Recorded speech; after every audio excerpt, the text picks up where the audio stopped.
Yo, salut les techos, c'est Mickaël de tech2tech.fr. Aujourd'hui on va parler serveur, on va parler Microsoft. Ça va être une vidéo qui est un peu plus axée pour les administrateurs et les techniciens informatiques puisqu'on va parler du projet Honolulu.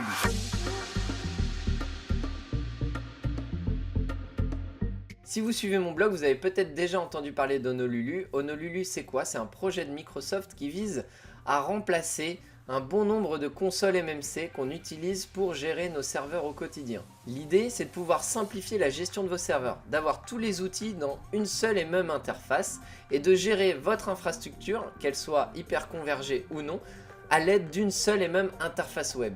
Avec Honolulu, vous allez pouvoir gérer vos serveurs 2016, 2012 R2 et 2012. On se retrouve avec une interface beaucoup plus sexy que les consoles MMC qu'on connaissait avant. On va le voir dans quelques instants quand on passera à l'installation d'Honolulu. Cette nouvelle console web va vous permettre d'afficher un bon nombre d'informations sur votre serveur ou vos serveurs. Effectivement, vous allez pouvoir ajouter tous les serveurs de votre infrastructure dans cette console web. Et ensuite, vous allez pouvoir gérer quasiment tous vos services. Ça va du pare-feu au gestionnaire de périphériques, au gestionnaire de fichiers, au stockage, aux machines virtuelles, aux certificats, etc.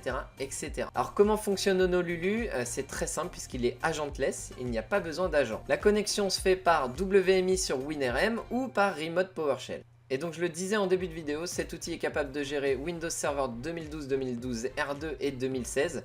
Cependant, il faudra installer un petit patch si vous voulez l'utiliser sur Windows Server 2012 et 2012 R2. Il faut savoir également que cet outil ne peut pas être installé sur un contrôleur de domaine. Ensuite, l'idée c'est d'installer ça sur un serveur de votre domaine qui fera office de gateway, de passerelle. Et vous irez greffer tous vos serveurs sur cette passerelle, sur Honolulu. Et vous pourrez y accéder depuis n'importe quel navigateur, n'importe quel PC de votre domaine, qu'il soit sous Windows 10, Windows 7 ou peu importe, puisque c'est du web. Donc Honolulu est en technical preview, il n'est pas encore sorti officiellement, mais vous allez pouvoir le télécharger dans un lien que je mettrai dans la description. Une fois que vous l'avez téléchargé, c'est très simple, vous lancez Honolulu, il fait quelques mégas, il est très rapide à installer.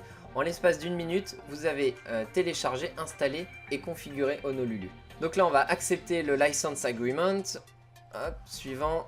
Et donc là, on va autoriser Honolulu à modifier les hôtes de confiance. On va créer un raccourci, ce sera plus simple pour y accéder après.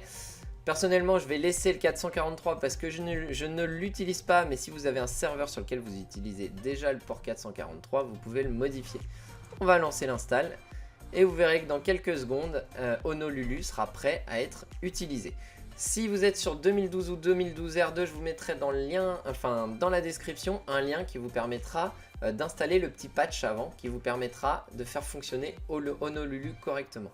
Donc voilà, en moins d'une minute, on a Honolulu qui a été installé. On va pouvoir le lancer puisqu'on retrouve un raccourci sur le bureau. Et donc vous voyez que ça passe par le web. Et donc, moi, l'autre où j'ai installé ça s'appelle ZBLab 01. On va procéder.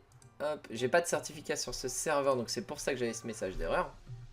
Et ici, on se retrouve donc avec mon lab ici, Windows Server, sur lequel, une fois qu'il va se connecter, on va pouvoir gérer tout ce dont je vous ai parlé tout à l'heure. Donc, on a une overview avec le statut du CPU, de la mémoire. Et on voit donc toutes les cartes réseau que je peux avoir sur la machine. On voit également l'état du disque, donc le disque C et le disque D. Donc on a pas mal d'informations déjà sur la première interface. Vous voyez que c'est assez fluide, assez épuré et que c'est plutôt joli. Et ensuite dans le panel de gauche, on va retrouver tous les services, toutes les consoles MMC qu'on pouvait connaître, qui vont nous permettre de gérer les certificats. Donc sur cette machine, j'en ai pas. Les devices, donc le gestionnaire de périphériques. Donc vous voyez qu'ici, il y a quelques problèmes sur certains des périphériques. Le gestionnaire d'événements. Voilà, donc là ça va se connecter sur le gestionnaire d'événements. Et donc vous allez pouvoir connecter tous vos serveurs. Ça va permettre dans une seule interface de gérer tous vos serveurs. On va même pouvoir naviguer sur les disques de chacun de nos serveurs et donc de voir les dossiers, accéder aux fichiers, donc uploader des nouveaux fichiers ou télécharger des dossiers. On a également la gestion du firewall, donc qui va nous permettre de créer des règles, de voir les règles qui ont déjà été créées. On va pouvoir gérer les utilisateurs locaux, les groupes locaux, le réseau. On va pouvoir faire du PowerShell directement depuis le serveur. Donc juste en cliquant sur Connect ici, et on va pouvoir lancer des sessions de PowerShell directement à distance. Ça n'a pas l'air de fonctionner ici. C'est peut-être tout simplement parce que je n'ai pas ouvert le port sur le firewall. On va pouvoir également voir tous les processus qui sont en cours et la charge qui est induite par ces processus. Également la base de registre, Remote Desktop, les rôles et les fonctionnalités qui sont installées sur ce serveur, les services, le storage. Donc storage replica si jamais on l'utilise, moi c'est pas le cas. Et les virtual machines qui sont les machines virtuelles qui sont stockées sur notre serveur ici. Donc là il est en train de charger ça. Et on voit un petit peu un graphique sur la charge CPU par ces machines virtuelles, également la charge de mémoire. Vous pourrez également avoir une visu sur les mises à jour Windows, si justement il y a des mises à jour à passer ou non sur vos serveurs. Si on retourne sur la page d'accueil, vous allez voir que vous allez pouvoir rajouter un ou plusieurs serveurs directement en cliquant sur Add. Et vous allez pouvoir, si vous avez toute une liste de tous vos serveurs, cliquer sur Import serveur et vous mettez tout dans un fichier texte et toutes vos machines, tous vos serveurs vont être importés.